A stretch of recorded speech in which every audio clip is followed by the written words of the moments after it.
มื้อนี้เข้าครัวตามเคยมาเฮ็ดลาบสู่ครอบครัวกินมื้อนี้จะเฮ็ดลาบไก่แซ่บๆกินทุกคนมาเริ่มกันเลยต้มข่าไก่ก่อนจะเอาข่าโต้ไก่ให้มาเฮ็ดลาบหลังจากที่ต้มข่าไก่สุกแล้วก็เอามาซอยเป็นตอนน้อยๆแล้วก็มาปรุงใส่เผ็ดผงแป้งนัว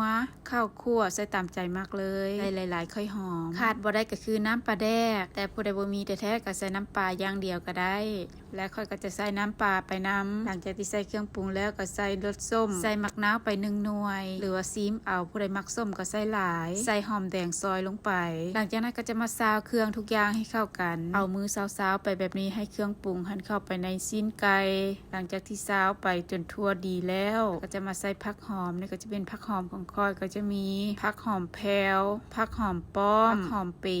และผักบัวซอยเสียดายที่สุดก็คือมื้อนี้ค่อยบ่มีหอมลาบค่อยก็บ่ได้ใส่หอมลาบเลยเอาผักหอมทุกอย่างเข้าไปซอยเฮ็ดตอนน้อยๆแล้วก็เอาลงมาในซามลาบแล้วก็ซาวลาบไปอีกคนผักหอมกับซีนให้เข้ากันบ่ต้องคนแห้งย่านผักหอมจะซ้ำเบิดคนไปให้ทั่วเลยแล้วก็ซีมจางซีมเค็มอีกค่อยบ่พอเกลืออีกแล้วค่อยก็เติมน้ำปลาใส่แล้วก็คนไปอีกเทื่อนึงแล้วก็เป็นอันแล้วตักเสิร์ฟได้เลยแต่แซ่บบ่ทุกคนแต่ว่าสีบ่เผ็ดปานใดแต่ว่ารสชาติหันแซ่บๆมาเด้อทุกคนกินข้าวนำกัน